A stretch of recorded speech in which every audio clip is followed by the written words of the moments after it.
ওং স্থাপকায়শ্চ ধর্মস্য সর্বধর্মস্বরূপিণে অবতার বরিষ্ঠায় রামকৃষ্ণায় তে নমঃ। ঠাকুর, মা ও স্বামীজির চরণে শতকোটি প্রণাম। বেলা প্রায় 4টা।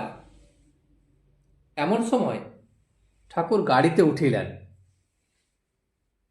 ঠাকুরের অতি কোমলাঙ্গ, অতি সন্তর্পণে তাহার দেহ রক্ষা হয়, তাই পথে যাইতে কষ্ট হয়। প্রায় গাড়ি না হলে অল্প দূরও যাইতে পারেন না, এবং গাড়িতে উঠিয়া তিনি ভাব সমাধিতে মগ্ন হইলেন। তখন টিপ টিপ করিয়া বৃষ্টি পড়িতেছে। বর্ষাকাল, আকাশে মেঘ, পথে কাদা। ভক্তেরা গাড়ির পশ্চাৎ পশ্চাৎ পদব্রজে যাইতেছেন। তাহারা দেখিলেন রথযাত্রা উপলক্ষে ছেলেরা তালপাতার ভেঁপু বাজাইতেছে। গাড়ির বাটির সম্মুখে উপনীত হইল। দ্বারদেশে গৃহস্বামী ও তাহার আত্মীয়গণ আসিয়া অভ্যর্থনা করিলেন। উপরে যাইবার সিঁড়ি, তৎক্ষণাৎ তৎপরে বৈঠকখানা।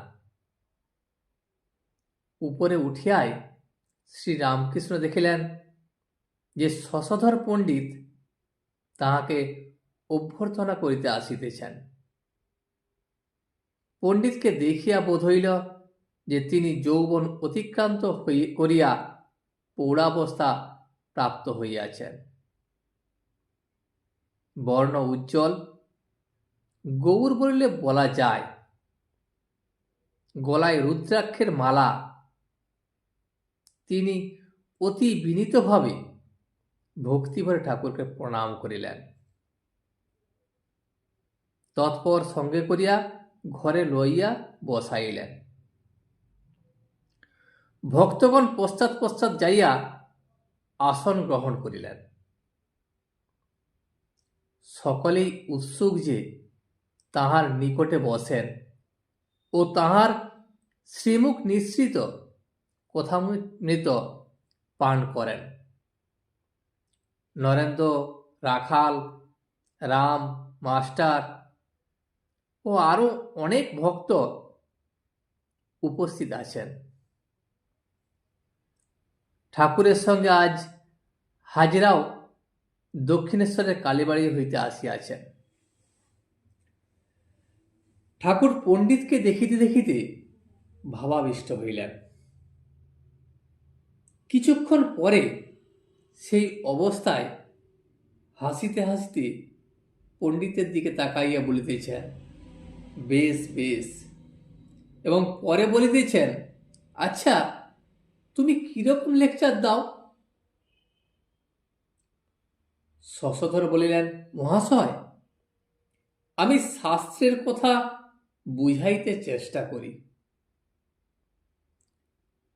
ঠাকুর শ্রীরামকৃষ্ণ বলিলেন, কলিযুগের পক্ষে নারদীয় ভক্তি। শাস্ত্রে যে সকল কর্মের কথা আছে তার সময় কই? এ তো কলিযুগ, এতে লোকের এত সময় নাই যে শাস্ত্রের কথা মেনে কর্ম করবে। আজকালকার জ্বরে 10 মূল পাচন চলে না। 10 মূল পাচন দিতে গেলে রোগীর এদিকে হয়ে যায়, রোগী আর বেঁচে থাকবে না, রোগী শেষ হয়ে যায়। আজকাল ফিভার মিক্সচার। কর্ম করতে যদি বলো তো নেজামুড়া বাদ দিয়ে বলবে। আমি লোকেদের বলি, তোমাদের অপধ্যনা ওসব অত বলতে হবে না, তোমাদের খালি গায়ত্রী জপ করলেই হবে। কর্মের কথা যদি একান্ত বলো, তবে ঈশানের মতো কর্মী দু একজনকে বলতে পারো। হাজার লেকচার দাও, বিষয়ী লোকেদের তুমি কিছুই করতে পারবে না। ধরো যদি পাথরের দেওয়ালে পেরেক মারো, তাহলে পেরেক কি মারা যাবে? দেখা যাবে পেরেকের মাথা ভেঙে গেছে, তবু দেওয়ালের কিছু হবে না। বা তরোয়ালে চোট মারলে কুমিরের কি হবে? সাধুর কমণ্ডলু 4 ধাম করে আসে, কিন্তু যেমন তেতো তেমনি তেতো। তোমার লেকচারে বিষয়ী লোকদের বড় কিছু হচ্ছে না, তবে তুমি ক্রমে ক্রমে জানতে পারবে বাছুর কিন্তু একেবারে দাঁড়াতে পারে না, মাঝে মাঝে পড়ে যায়, তারপর আবার দাঁড়ায়, আবার পড়ে, আবার দাঁড়ায়। এইরকম করতে করতে তবে সে দাঁড়াতে ও চলতে শিখে। কে ভক্ত, কে বিষয়ী, তুমি এখন সেসব চিনতে পারবে না। তা সে তোমার দোষ নয়। যেমন প্রথম ঝড় উঠলে কোনটা তেঁতুল গাছ আর কোনটা আম গাছ কিছুই বোঝা যায় না, মনে হয় সবই একই গাছ। ঝড়ে তাদের খেয়াল করা যায় না। ঠিক সেই ধরনের ঈশ্বর লাভ না হলে কেউ একেবারে কর্মত্যাগ করতে পারে না। সন্ধ্যাদি কর্ম কতদিন না, যতদিন না ঈশ্বরের নামে অশ্রু আর পুলক হয়। একবার ওম নাম রাম বলতে যদি চোখে জল আসে, নিশ্চয় যেন তোমার কর্ম শেষ হয়েছে, আর সন্ধ্যাদি কর্ম করতে হবে না। ফল হলে কি হয় না, ফুল পড়ে যায়। সেরকম ভক্তি হলো ফল, আর কর্ম ফুল। যখনই ফল হয় তখনই ফুল পড়ে যায়, যখনই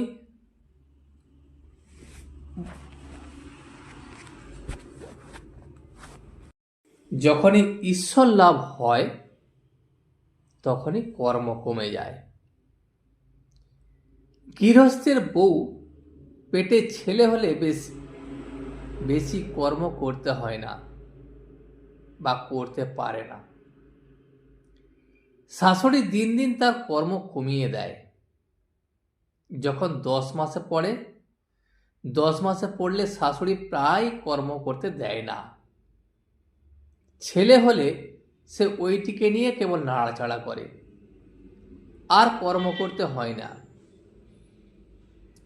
ঠিক সেই ধরনের যখন ঈশ্বরের সাক্ষাৎ হয় তখন আর কর্ম করার প্রয়োজন হয় না, সেই ঈশ্বরকে নিয়েই নাড়াচাড়া হয়। সন্ধ্যা গায়ত্রীতে লয় হয়, গায়ত্রী প্রণবে লয় হয়, প্রণব সমাধিতে লয় হয়। যেমন ঘণ্টার শব্দ টং, ট অ ম, যোগীনাদ ভেদ করে পরব্রহ্মে লয় হন। সমাধি মধ্যে সন্ধ্যাদি কর্মের লয় হয়। এই রকমে জ্ঞানীদের কর্মত্যাগ হয়। আবার সমাধির কথা বলিতে বলিতে ঠাকুরের ভাবান্তর হইল। তাহার চন্দ্রমুখ হইতে স্বর্গীয় জ্যোতি বহির্গত হইতেছে, আর বাহ্য জ্ঞান নাই, মুখে একটি কথাও নাই, নেত্র স্থির। নিশ্চয়ই জগতের নাথকে দর্শন করিতেছেন। তিনি অনেকক্ষণ পরে প্রকৃতিস্থ হইয়া বালকের ন্যায় বলিতেছেন, আমি জল খাব। সমাধির পর যখন জল খাইতে চাইতেন, তখন ভক্তেরা জানিতে পারিতেন যে এবার ইনি ক্রমশ বাহ্য জ্ঞান লাভ করবেন। ঠাকুর ভাবে বলিতে লাগিলেন, মা, সেদিন ঈশ্বর বিদ্যাসাগরকে দেখালি, তারপর আমি আবার বলেছিলাম, মা, আমি আরেকজন পণ্ডিতকে দেখব, তাই তুই আমায় এখানে নিয়ে এনেছিস? পরে শশধরের দিকে তাকাইয়া বলিলেন, বাবা, আর একটু বল বাড়াও, আর কিছুদিন সাধন ভজন করো।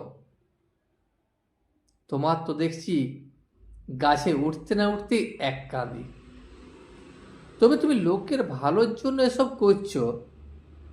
এই বলিয়া ঠাকুর শশধরকে মাথা নইয়া নমস্কার করিতেছেন। আরো বলিতেছেন, যখন প্রথমে তোমার কথা শুনলাম, জিজ্ঞাসা করলাম যে এই পণ্ডিত কি শুধু পণ্ডিত, না বিবেক বৈরাগ্য আছে? দেখো, যে পণ্ডিতের বিবেক নাই সে পণ্ডিতই নয়। যদি আদেশ হয়ে থাকে তাহলে লোক শিক্ষায় দোষ নাই। আদেশ পেয়ে যদি কেউ লোক শিক্ষা দেয়, তাকে কেউ হারাতে পারে না। সেই জন্য আগে ঈশ্বরের আদেশ প্রয়োজন, ঈশ্বরকে জানা প্রয়োজন।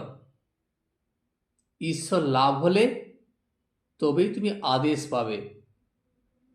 এবং যখন আদেশ পাবে, আদেশ পেয়ে লোক শিক্ষা দেবে, তখন এমন কোনো বড় পণ্ডিত নাই যে তোমাকে হারাতে পারে। বাগবাদিনীর কাছ থেকে যদি একটি কিরণ আসে, তাহলে এমন শক্তি হয় যে বড় বড় পণ্ডিতগুলো কেঁচোর মতো হয়ে যায়। প্রদীপ জ্বালালে কি হয়?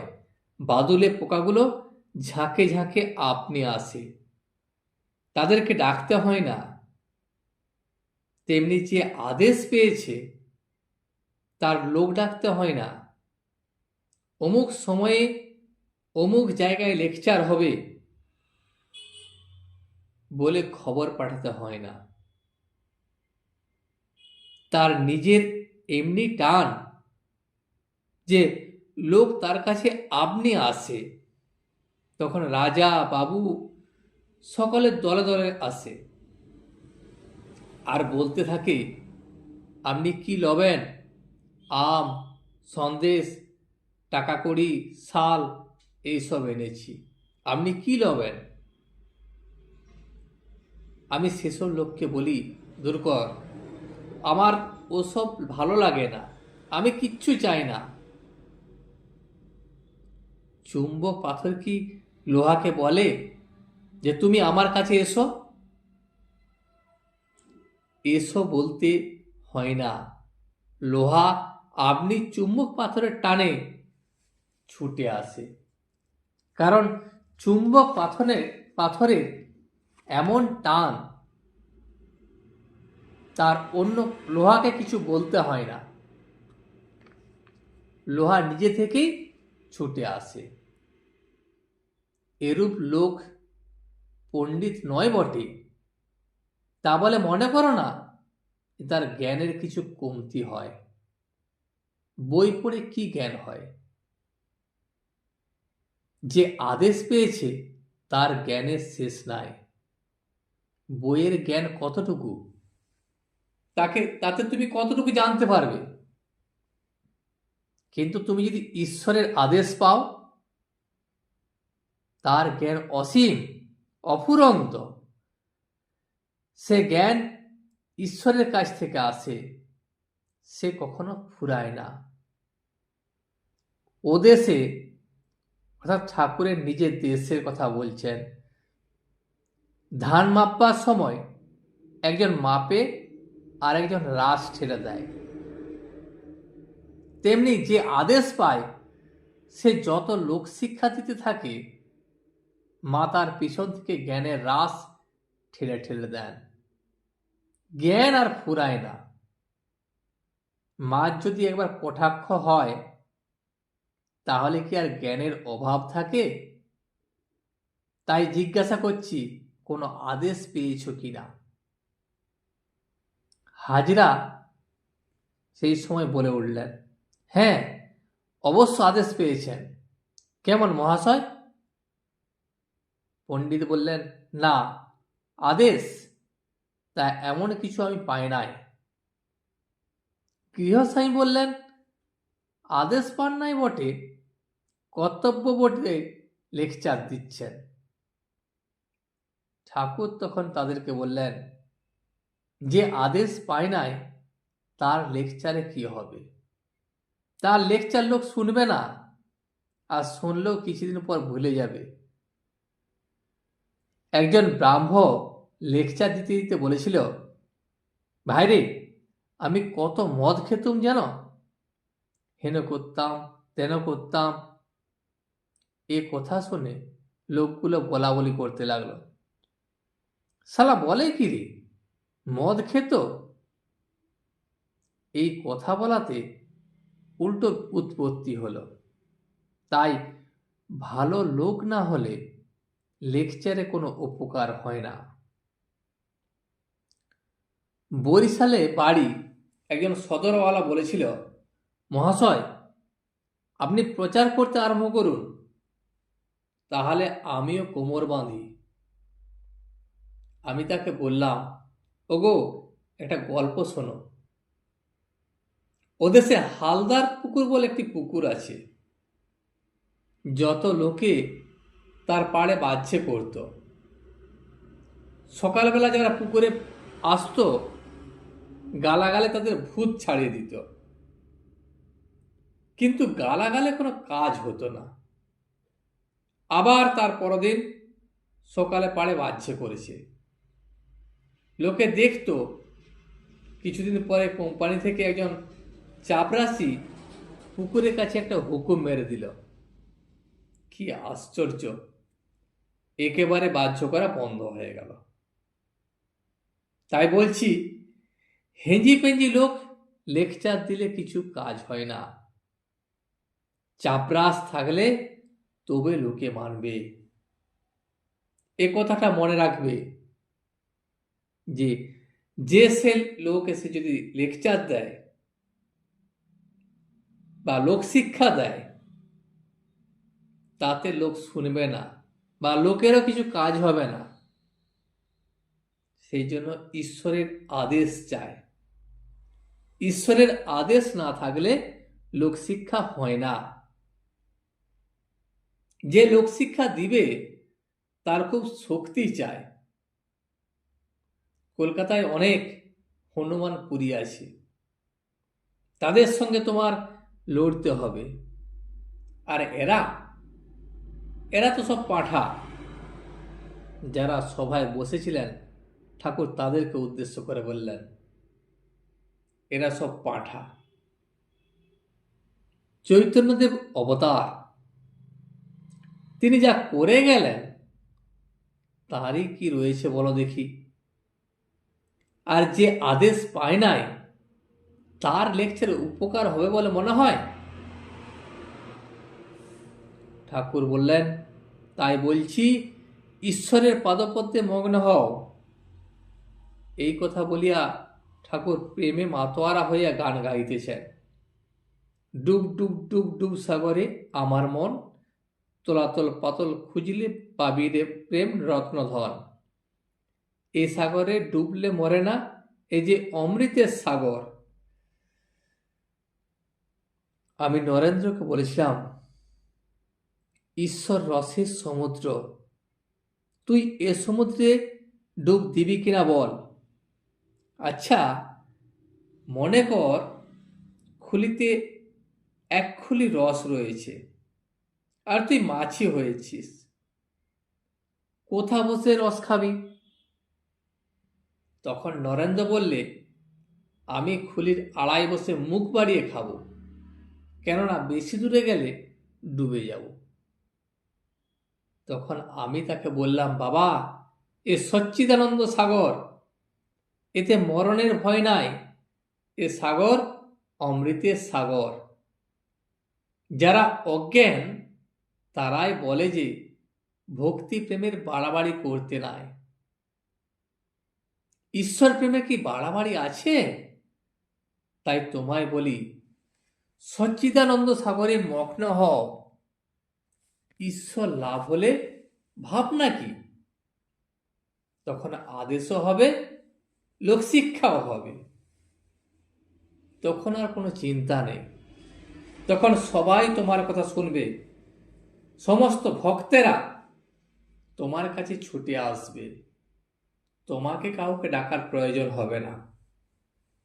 তারা চুম্বকের আকর্ষণের মতো তোমার কাছে ছুটে ছুটে আসবে। আজ এই পর্যন্তই। ভিডিওটি শেষ পর্যন্ত দেখার জন্য আপনাকে অসংখ্য ধন্যবাদ। ভিডিওটি যদি আপনার ভালো লেগে থাকে তাহলে একটা লাইক, কমেন্ট এবং বন্ধুর সাথে শেয়ার করে দেবেন। সাবস্ক্রাইব করে পাশে থাকা বেল আইকনটি বাজিয়ে দেবেন, যাতে আপনাদের নতুন ভিডিওগুলি সর্বপ্রথম আপনার কাছে পৌঁছে যায়। জয় শ্রী রামকৃষ্ণ, জয় শ্রী রামকৃষ্ণ, জয় শ্রী রামকৃষ্ণ।